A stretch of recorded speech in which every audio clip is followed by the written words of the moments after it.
Assalamualaikum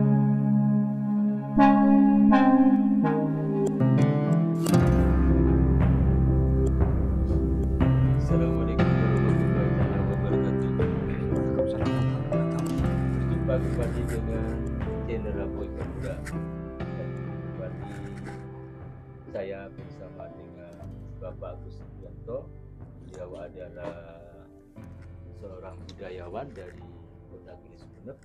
Beliau adalah Kepala SDN Panongan 3, Kecamatan Pasongsongan, Kabupaten Sumeneb Madura. Selain itu beliau adalah guru satu-satunya, guru penggerak satu-satunya yang ada di wilayah Kecamatan Pasongsongan.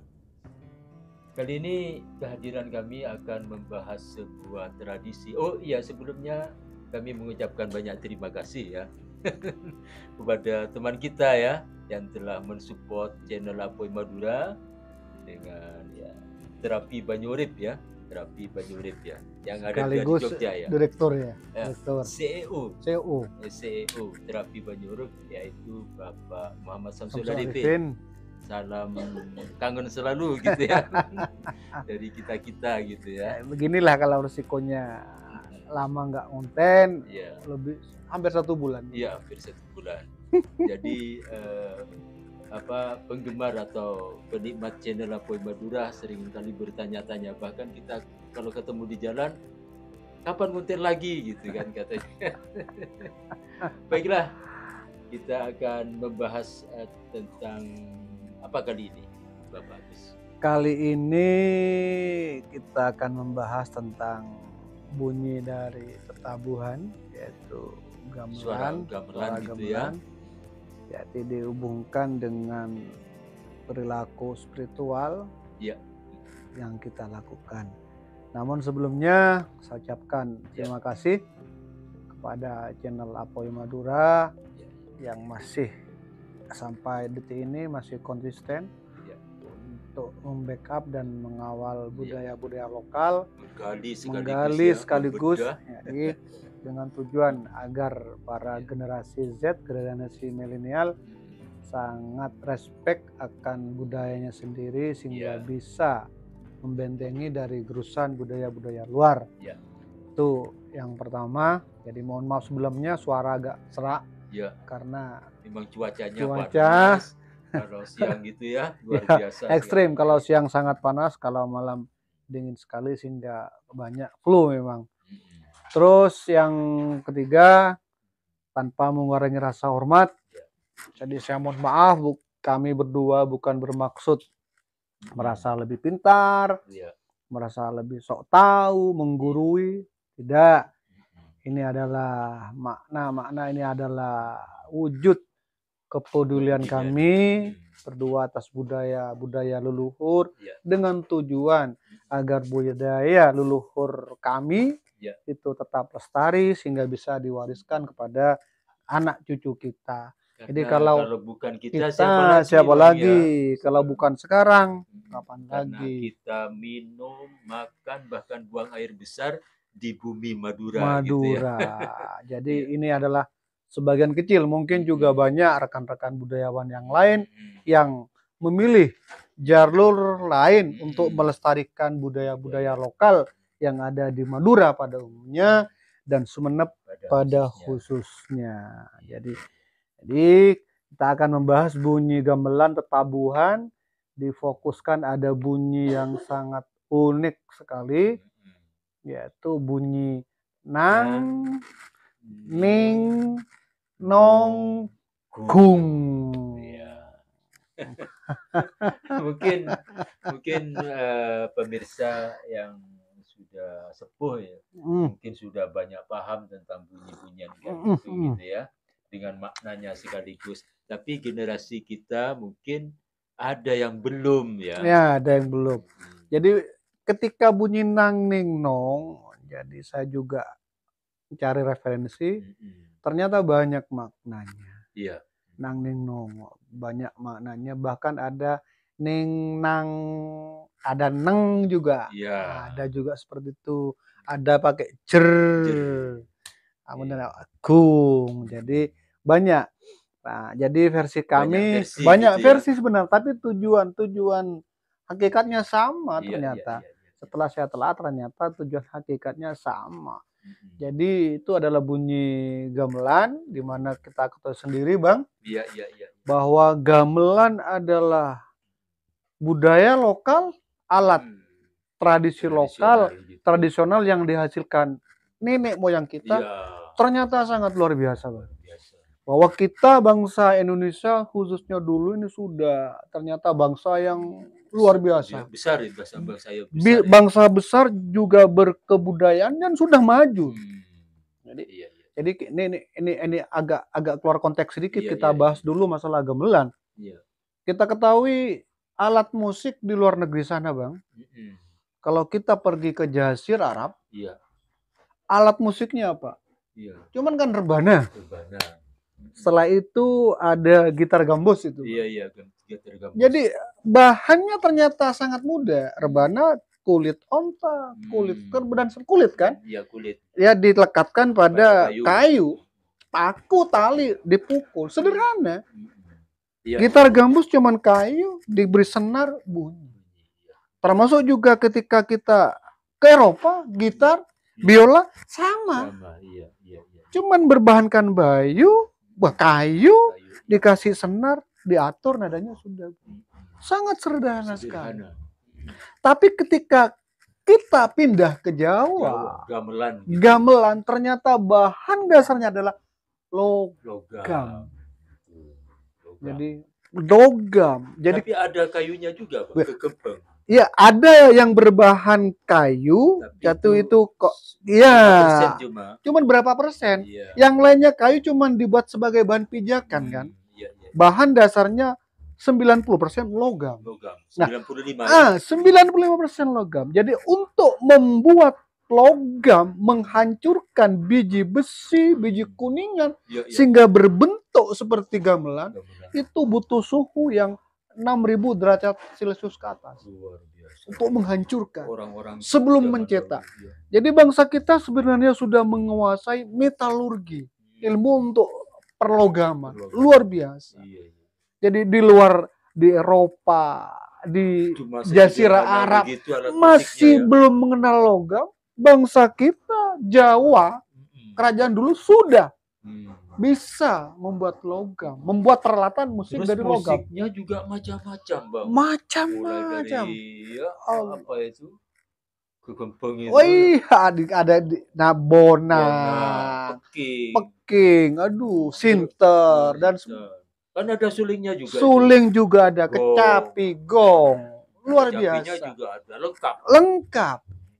Ini bawa. Jadi kita jangan sampai minder sebagai bangsa Indonesia. Sebenarnya bangsa kita lebih maju daripada dari orang-orang Eropa. Bukan kita menganaktirikan, tapi paling tidak kita bangga. Ya? Bangga. Jadi kita jangan merasa rendah diri, minder sebagai bangsa Indonesia. Kita luar biasa. Bicara senjata ini, lepas dari konteks lagi. Bicara senjata. Iya. Di luar sana paling senjata adalah pedang. Iya kan? Pedang, pisau, panah. Tapi begitu masuk ke Jawa, senjatanya adalah keris. Iya.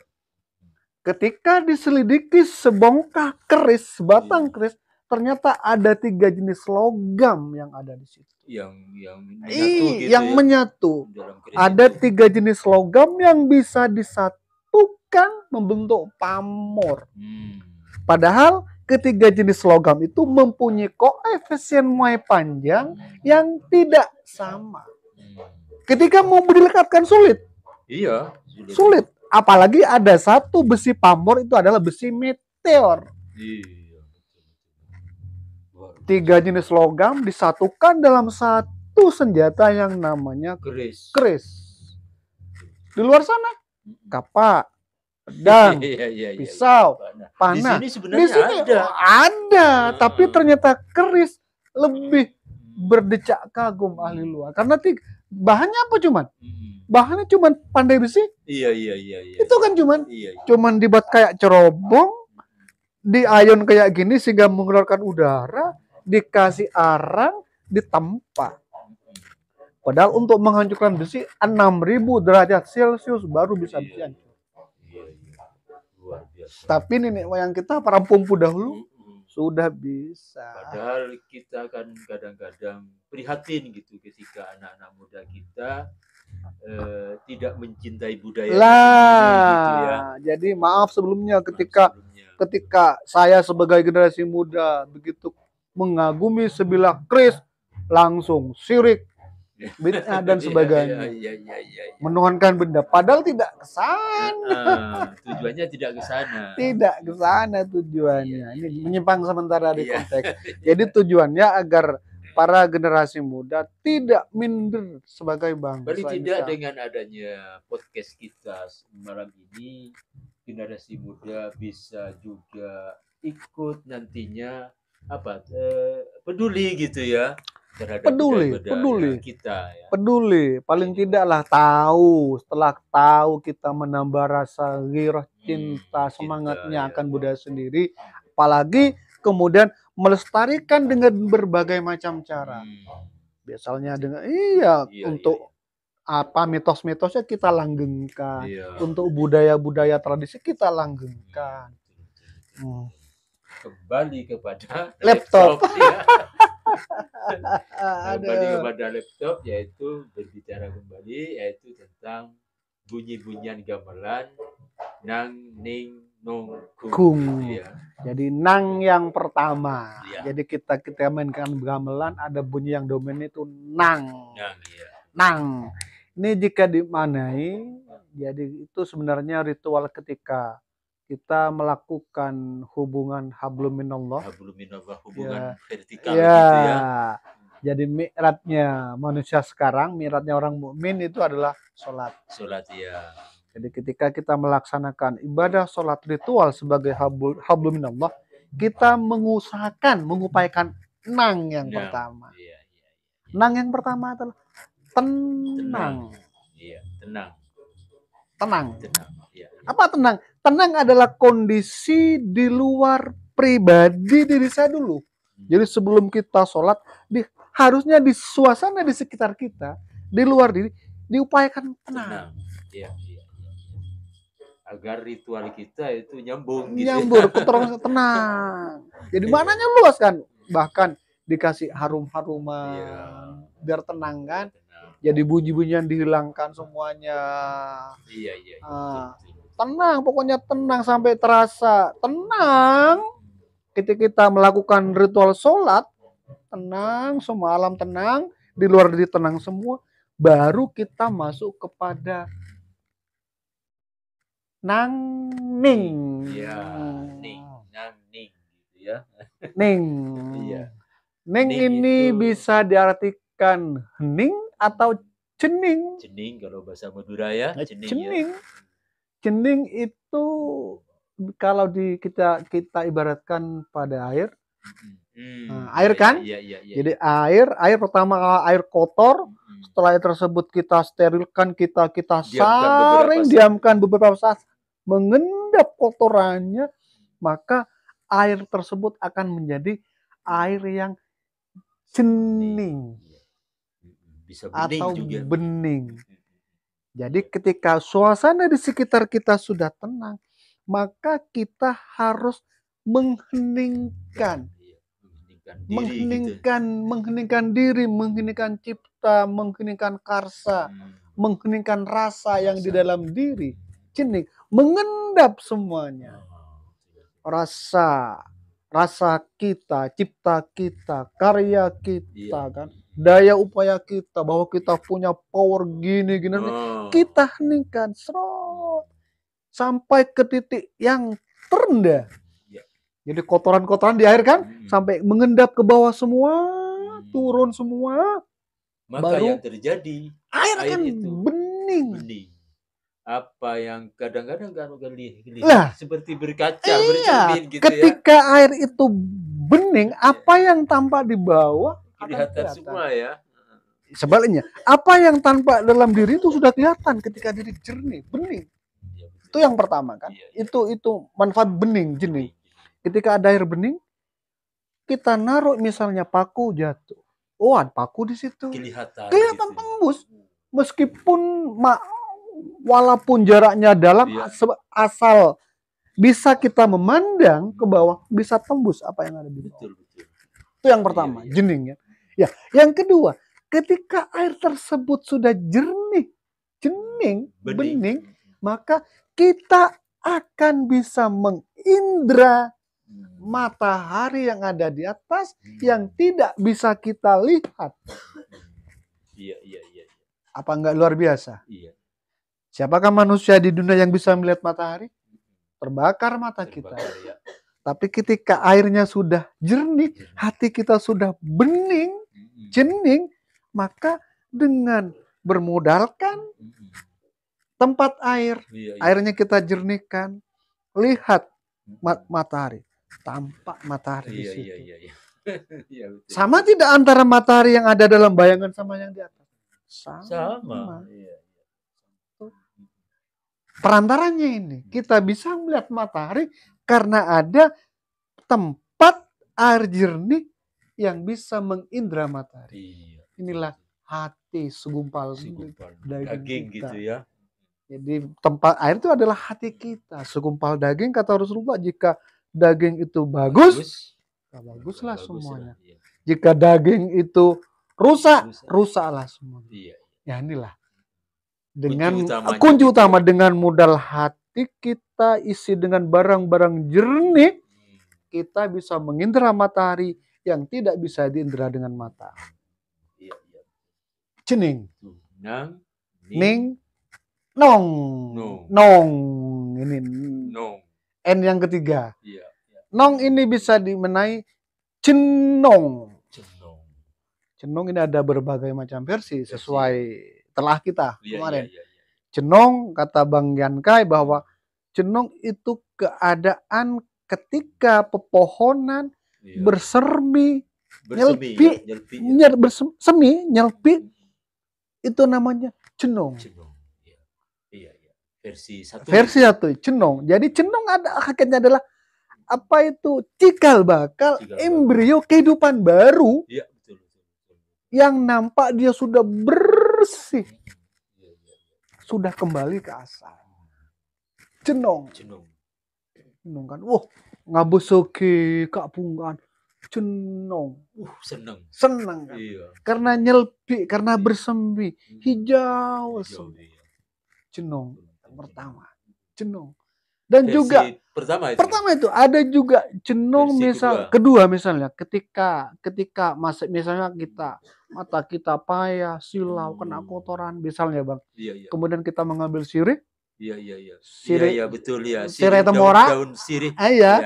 Yang urat daunnya ketemu di tengah, kita remas, kemudian kita teteskan ke mata.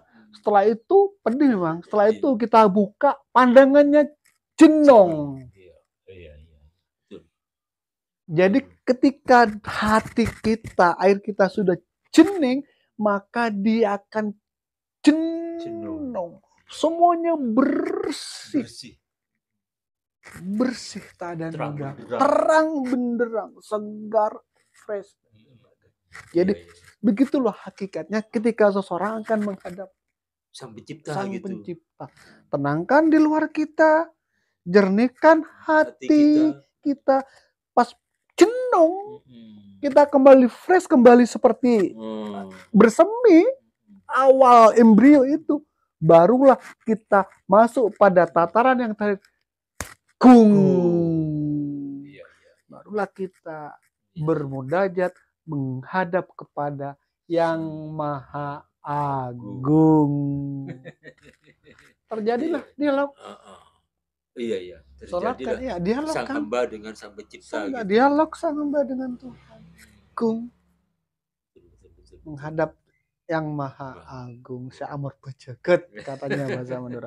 Wah, luar biasa. Dari bunyi yang kita anggap remeh, nang ning nong kung, nang ning, ternyata makna filosofisnya sangat dalam dan sangat luar biasa. Demikian pemirsa perbincangan kami tentang telaah bunyi gamelan, yaitu yang berbunyi nang ning nong kung. Semoga pembahasan ini telaah kita ini bisa bermanfaat gitu bagi pemirsa channel Rapoi Madura dan tunggu untuk Selanjutnya selanjutnya gitu ya. yang akan kembali membedah dan menelaah tradisi budaya lokal Madura pada umumnya khususnya Sumeneb. Iya. Tapi kami tidak mohon subscribe gitu ya. Mohon doa gitu ya. Karena subscribe-nya sudah banyak gitu ya. Subscribe-nya sudah lebih 8.000 ya. Iya, lebih. 8.000 lebih. Ya, alhamdulillah. Ya, syukur-syukur pada yang subscribe enggak apa-apa. Enggak, tambah. Pada yang subscribe kemudian wah, ini prospek ini untuk budaya-budaya kita. Kemudian ada memberikan fasilitas dan sebagainya. Ngasih studio, ngasih mic yang bagus. Loh, tambah semangat ya. Demikian pemirsa Channel Poin Madura. Terima kasih atas perhatiannya. Mohon maaf atas segala kekurangan. Wallahul muwaffiq ila aqwamit thoriq. Assalamualaikum warahmatullahi wabarakatuh.